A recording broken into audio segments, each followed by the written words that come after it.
حلق لصاحبه يوم خطوبته. لا ما حلقلوش، يعني ما راحلوش الفرح، يعني حلق له. أخيرا صديقي خطب بعد تعنيس 10 سنين وست أيام، واختارني أنا كأفضل حلاق لحتى أعمل له قصة الخطبة. طبعا مش لأنه أنا الأفضل، ولكن لأنه هو مش مضطر يدفع لي. وقبل ما نبلش رح أقول لكم شغلة عن صديقي. شعره هو أحسن تاني شغلة فيه بعد أخلاقه. طبعا هو معقد كتير وما بحب الزيرو ولا آخره، ولكن أنا أقنعته إنه يعيفني أتصرف وما بيجي غير شغل نظيف. بعد ما عملت له خط الزيرو طلعت بالاثنين مثل ما بعلمكم دايما. بعدها فتحت الماكينة طلعت لفوق، بعدها سكرت الماكينة ونظفت اللي تحت. ما فهمتش ولا كلمة من الحتة اللي فاتت دي. لا تشوفني مثبت له راسه كتير وتقول ليش هيك شادد، لانه هو بيتحرك كتير وبيحكي كتير، فانا مضطر اتعامل معه بطريقه تانية مشان تطلع الحلقه شيء نظيف نظيف. مثبت الواد يا عيني في الكرسي تثبيته صعبة قوي. بعد ما عملت بالواحد حطيته النص مثل ما انتم عم تشوفوا وكسرت الخط. بعدها بالواحد ونص. اللي ما بيعرف طريقه التدريج هاي يرجع يشوف الفيديوهات اللي قبل تعلمها، لانه كتير كتير سهل. لا بغض لا ما انا قربت اتعلم، خلاص قربت. النظر انه هو مش عاجبه اللي عم بيصير، وهذا اكيد اخر همي. اشتغلت بالواحد ونص وطلعت لفوق، وهلا هون انا عم بحدد له. شايفين انتم الدقن؟ هاي الدقن يا شباب بدها ورشه، اقسم بالله بدها ورشه. المهم بعدها عملنا مقص التفريغ، بلشت اخفف بالشعر ولك ما عاد يخلص نظامي، ما عاد يخلص. هلا هو عامل حاله مش عاجبه عشان ما يدفع، بس انا بحب اقول لك معلم هيك مش راح دفعك، افردها وخذ راحتك. طبعا مش هاي النتيجه النهائيه، هاي ما قبل النهائيات. هلا بتشوفوا النتيجه النهائيه. اذا عجبتكم او ما عجبتكم حطوا لايك، تعليق، متابعه. طب كيف ممكن تستخدم الصبغه الدائمه بالتدريج لحتى تطلع تدريجتك هيك؟ رح نشتغل اليوم بالباناسونيك، وشايفين انتم خط الزيرو تركت لكم اياه حتى تشوفوه.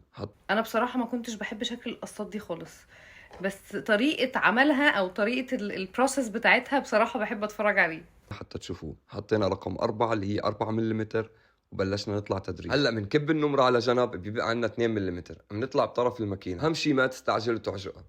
هاي هي مثل ما انت عم تشوف بطرف الماكينة، بيطلع معك شغل مرتب، بتطلع معك تدريج مرتبة، وبيطلع معك شغل ولا احلى من هيك. هلا هون بنسكر الماكينة وبنشتغل بالزيرو مثل ما انتم عم تشوفوا بطرف الماكينة. عم نحاول نخفف الواد يا عيني اللي قاعد بيحلق شعره بائس بائس، وتحس ان هو فاقد الامل.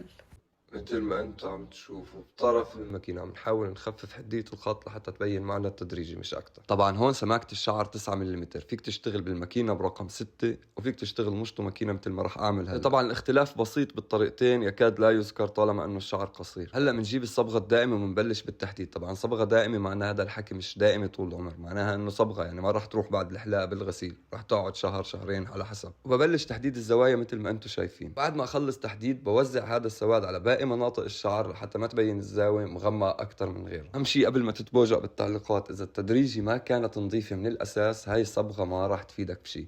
على كل بعد ما تحط الصبغة فورا بتبلش تحديد، لأنه بتعلق على الجلد ويطلع شكله يعني مش ولا بد. هلا بنيجي لأهم شيء، إنه بنبلش نوزع الصبغة مثل ما إحنا مدرجين الشعر، مو مناطق اللي فيها صفر يجي عليها صبغة فبتصير هيك يعني. فاهمانين علي أنتو كيف؟ انا مو فاهمانه والله مش فاهمه. طبعا اول مره لازم تعمل مره ومرتين وثلاثه لحتى تقدر تتدرب على هذا الشيء. صدقني هذا الشيء مش سهل مثل ما انت شايف. طبعا لا تنسى انه لازم توزع الصبغه اللي انت حطيتها فوق عند الخط وتوزعها على مستوى التدريجي نفسه مثل ما عملنا اول شيء. هيك بنكون خلصنا شغل لليوم. بترك لكم النتيجه اخر شيء. اذا عجبتكم حطوا لايك، ما عجبتكم كمان حطوا لايك، اتركوا كم تعليق. انا فيديوهات البيوتي الحريمي او بناتي بفهم فيها، لكن انا مالي ومال فيديوهات الولاد، انا مش عارفه.